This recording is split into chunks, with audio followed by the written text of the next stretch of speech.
बिहार में राहुल गांधी की बड़ी मुश्किलें। सीआरपीसी 163 के तहत एक्शन। जेडीयू के पलटवार से बौखलाई कांग्रेस। बिहार में भयंकर सियासी घमासान।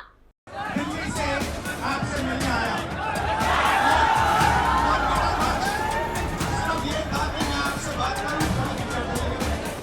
नमस्कार, आप सभी का बहुत बहुत स्वागत है। आप देख रहे हैं स्पेशल स्टोरी। मैं हूं परवीन शेख।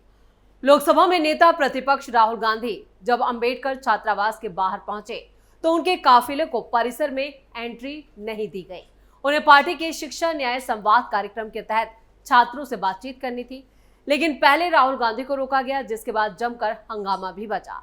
उसके बाद प्रशासन अब उनके खिलाफ बड़ी कार्रवाई भी कर सकता है। दरभंगा जिला प्रशासन सीआरपीसी की 163 के उल्लंघन के लिए राहुल गांधी के खिलाफ कार्रवाई करेगा। पुलिस के रोके जाने पर राहुल गांधी ने कहा कि बिहार पुलिस ने मुझे रोकने की कोशिश की, लेकिन वो मुझे रोक नहीं पाए क्योंकि आपकी सत्ता मुझ पर नजर रख रही है। हमने पीएम नरेंद्र मोदी से कहा है कि आपको जनगणना करानी होगी। आपके दबाव में पीएम नरेंद्र मोदी ने देश में जातिगत जनगणना की घोषणा की। आपके दबाव से डरकर उन्होंने संविधान को अपने माथे पर रख लिया, लेकिन उनकी सरकार लोकतंत्र, संविधान और अल्पसंख्यकों के खिलाफ है। यह आपकी नहीं, अडानी अंबानी की सरकार है। मैं गारंटी देता हूं कि जैसे ही भारत और बिहार में हमारी सरकार बनेगी और जो आप चाहते हैं वो सब लागू करेंगे। दरअसल कांग्रेस सांसद और नेता प्रतिपक्ष राहुल गांधी का बिहार दौरे पर जमकर बवाल मचा है। बिहार में कुछ महीनों में विधानसभा चुनाव होने हैं और उसके पहले राहुल गांधी अपनी पार्टी कांग्रेस के लिए पूरा माहौल बनाने में जुटे हैं, लेकिन अब ये उन पर ही भारी पड़ रहा है क्योंकि अब पुलिस और प्रशासन दोनों उनके खिलाफ हो गए हैं। हालांकि 15 मई को अपने बिहार दौरे के वक्त कांग्रेस सांसद ने एक ऐसी टिप्पणी भी कर दी जिस पर राज्य की सियासत में हंगामा खड़ा हो गया है।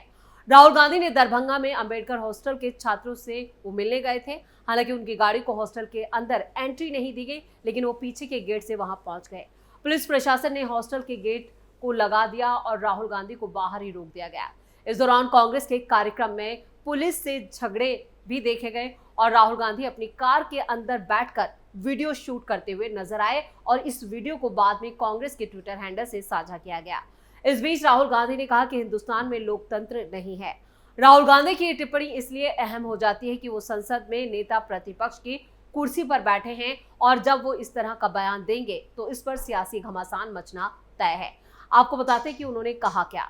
उन्होंने कहा, बिहार में एनडीए की डबल इंजन धोखेबाज सरकार मुझे अंबेडकर हॉस्टल में दलित और पिछड़े छात्रों से बातचीत करने से रोक रही है। संवाद कब से अपराध हो गया? नीतीश जी, आप किस बात से डर रहे हैं? क्या बिहार में शिक्षा और सामाजिक न्याय की स्थिति छुपाना चाहते हैं? अब कांग्रेस सांसद का यही बयान उनके खिलाफ जा रहा है और जिस तरह की बयानबाजी और जिस तरह की हरकत और जिस तरह से कांग्रेस कार्यकर्ताओं और नेताओं ने बिहार दरभंगा में हंगामा किया है, उसको लेकर भी प्रशासन हरकत में आ चुका है। कांग्रेस सांसद ने सोशल मीडिया पर भी एक वीडियो पोस्ट किया जिसमें उन्होंने कहा, मैं SC/ST हॉस्टल में छात्रों से मिलने आया था, लेकिन देखिए सामने क्या तमाशा हो रहा है। लोकतंत्र की बात करते हैं लेकिन यहाँ मुझे मिलने से रोका जा रहा है। वीडियो संदेश में राहुल गांधी ने शिक्षा और आरक्षण से जुड़े 3 प्रमुख सवाल उठाए और कहा, हम चाहते हैं कि शिक्षा में सरकार अधिक पैसा खर्च करे, आरक्षण की 50% वाली दीवार को तोड़ा जाए और प्राइवेट शिक्षा संस्थानों में आरक्षण लागू हो। छात्रों को संबोधित करते हुए राहुल गांधी ने कहा कि हमें आपसे मिलने नहीं दिया जा रहा, लेकिन हमारी आवाज नहीं रोकी जा सकती। हम शांति से जा रहे थे, फिर भी प्रशासन ने तमाशा खड़ा किया। आपकी मांगों को उठाना हमारा कर्तव्य है। कांग्रेस के कार्यकर्ताओं का विरोध प्रदर्शन। इधर बिहार कांग्रेस ने 15 मई को एनडीए सरकार के खिलाफ जमकर विरोध प्रदर्शन भी किया और आरोप लगाया कि दरभंगा जिला प्रशासन ने बिहार के दरभंगा में अंबेडकर छात्रावास में लोकसभा के नेता प्रतिपक्ष और कांग्रेस सांसद राहुल गांधी के कार्यक्रम को रोकने की कोशिश की थी। पुलिस ने यहां पर राहुल गांधी को दरभंगा में अंबेडकर छात्रावास में जो एक कार्यक्रम होना था उसे उन्होंने जबरदस्ती यहां पर संबोधित भी किया और वो पीछे की गेट से वहां पर पहुंचे। ये हरकत भी सरकार और प्रशासन को नागवार गुजरी है। वैसे ये कोई पहली बार नहीं है जब वो कानून की इस तरह धज्जियां उड़ा रहे हो। उन्होंने अक्सर इस तरह की धज्जियां उड़ाई हैं। यूपी में कई बार जब भी किसी तरह से दलित या कोई भी इस तरह की घटना सामने आई हो, चाहे वो हाथरस हो या कोई और घटना हो, उसमें भी दोनों भाई बहन इसी तरह की हरकतें करते हुए नजर आए हैं। नीतीश कुमार पर भड़के पप्पू यादव। राहुल गांधी एक दिन के दौरे पर बिहार पहुंचे और पहुंचते ही बवाल मचा दिया। इस दौरान उन्हें दरभंगा रैली करने की अनुमति नहीं दी गई थी, जिससे पूर्णिया के सांसद पप्पू यादव भी नाराज हो गए। उन्होंने मीडिया से बातचीत में राज्य सरकार पर तीखा हमला बोला। पप्पू यादव ने कहा कि राहुल गांधी दलितों के अधिकारों की बात करने आए थे, इसलिए उन्हें दरभंगा में प्रवेश नहीं दिया गया। उन्होंने इसे एक प्रकार की आतंकित कार्रवाई करार दिया और उससे जुड़े अधिकारियों को सस्पेंड करने की मांग की। पप्पू यादव ने यह भी कहा कि बीजेपी राहुल गांधी से भयभीत है, इसलिए उन्हें रोकने की हर संभव कोशिश की जा रही है। राहुल गांधी ने समाज के दबे कुचले वर्ग को एकजुट किया है। आजादी के बाद से इस वर्ग को जो आर्थिक हिस्सेदारी मिलनी चाहिए थी वो नहीं मिली है। मंडल कमीशन के बाद भी उन्हें न्याय नहीं मिला है। पूर्णिया सांसद ने आगे कहा, राहुल गांधी देश की उम्मीद है। वो पिछले 11 वर्षों से जिनकी सामाजिक, राजनीतिक और आर्थिक आजादी छीन ली गई है, उनके हक के लिए संघर्ष कर रहे हैं। वो पीड़ितों, किसानों, युवाओं और गरीबों की आवाज हैं। राहुल गांधी सिस्टम के खिलाफ विद्रोही हैं। बिहार में आम आदमी की हिस्सेदारी और जिम्मेदारी को सुनिश्चित करने के लिए यह कार्यक्रम आयोजित किया गया है। कांग्रेस ने पहली बार शिक्षा न्याय संवाद का बिहार में आयोजन किया, जो बिहार में 1.5 महीने तक चलेगा। पार्टी के मुताबिक ये कार्यक्रम बिहार में शिक्षा व्यवस्था की खराब स्थिति को उजागर करने के लिए है। कांग्रेस का दावा है कि इस संवाद से मिले फीडबैक के आधार पर ही न्याय पत्र तैयार किया जाएगा, यानी बिहार में अपना चुनावी घोषणा पत्र कांग्रेस शामिल जो करने जा रही है, जो घोषणा पत्र जारी करेगी, उसमें ये सब शामिल किया जाएगा। इधर राहुल गांधी के काफिले को रोके जाने पर प्रियंका गांधी वाड्रा ने भी इस घटना को लेकर एक्स पर एक पोस्ट साझा की और उन्होंने कहा, यह बहुत ही शर्मनाक और कायरता भरा काम है कि बिहार में राहुल गांधी को छात्रों से बातचीत करने से रोका गया। उन्होंने आरोप लगाया कि बिहार की एनडीए सरकार तानाशाही पर उतर आई है। क्या पिछड़ों, दलितों और गरीबों की बात करना अब अपराध हो गया है? कांग्रेस पार्टी ने दावा किया है कि अंबेडकर छात्रावास में राहुल गांधी का कार्यक्रम पहले से तय था और उसकी पूरी तैयारी भी कर ली गई थी, लेकिन जिला प्रशासन ने आखिरी वक्त पर धारा 144 लागू कर दी और कार्यक्रम की इजाजत नहीं दी। कांग्रेस पर जेडीयू का करारा जवाब। राहुल गांधी को दरभंगा के अंबेडकर छात्रावास में कार्यक्रम करने की जो इजाजत नहीं मिली है, उस पर अब जेडीयू का बयान भी सामने आया है। राष्ट्रीय कार्यकारी अध्यक्ष और सह सांसद संजय कुमार झा ने पूछा कि किसी छात्रावास में राजनीतिक बैठक की जाती है। उन्होंने बताया कि कांग्रेस नेता को दरभंगा प्रशासन की तरफ से टाउन हॉल क्लब में कार्यक्रम करने की इजाजत दी गई थी। इजाजत कांग्रेस की मांग के मुताबिक प्रशासन ने दी थी। जेडीयू सांसद ने यह भी कहा कि टाउन हॉल क्लब में सभा करने की इजाजत का कागज है। सभा में किसी को बुलाने पर रोक नहीं लगाई गई थी। संजय झा ने कहा कि क्या छात्रावास में राजनीतिक बैठक की जाती है? जेडीयू सांसद ने कहा कि राहुल गांधी राजनीति कर रहे हैं। बिहार में किसी को सियासत करने पर कोई प्रतिबंध नहीं है।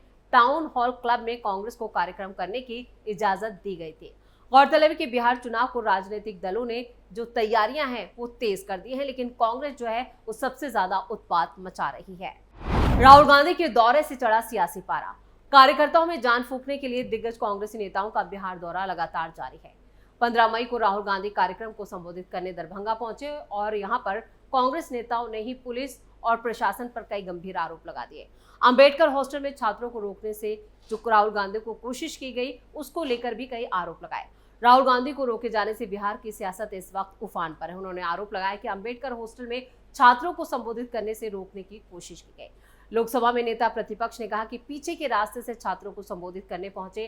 कार्यक्रम में उन्होंने दलित अत्याचार का मुद्दा उठाया और इस दौरान राहुल गांधी ने बिहार और केंद्र सरकार पर जमकर निशाना भी साधा। लेकिन जबकि सत्ता पक्ष का साफ तौर पर कहना है कि उन्हें एक पर्टिकुलर एक जगह जो है जहां पर राजनीतिक बैठकें की जा सकती है, मीटिंग की जा सकती है, उसकी इजाजत दी गई थी। टाउन क्लब में उनको इसकी इजाजत दी गई थी और इसके कागज भी प्रशासन और सरकार के पास मौजूद है। तो राजनीति कौन कर रहा है? यानी कांग्रेस और कांग्रेस नेता अब इस पर खेल कर रहे हैं। सबसे ज्यादा राहुल गांधी। अब राहुल गांधी के खिलाफ एक्शन की तैयारी हो चुकी है। सीआरपीसी की 163 एक्ट के तहत उन पर अब कार्रवाई होगी। इसके साथ ही पुलिस ने कई और धाराएं भी जोड़ी हैं।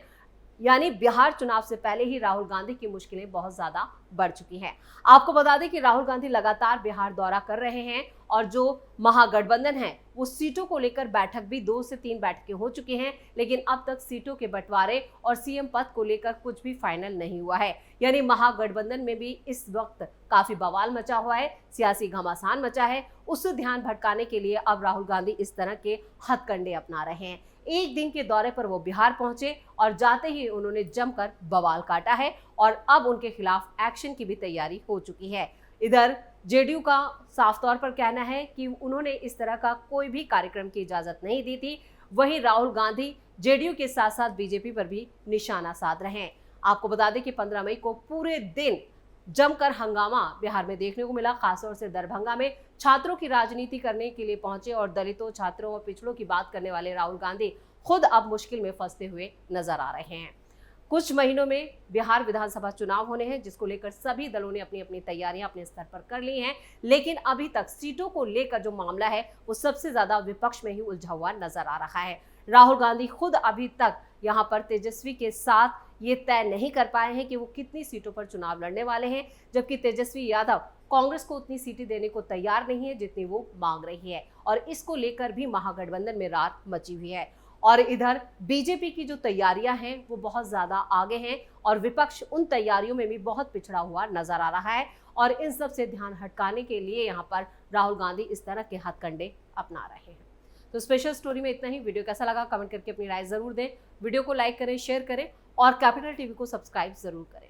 धन्यवाद।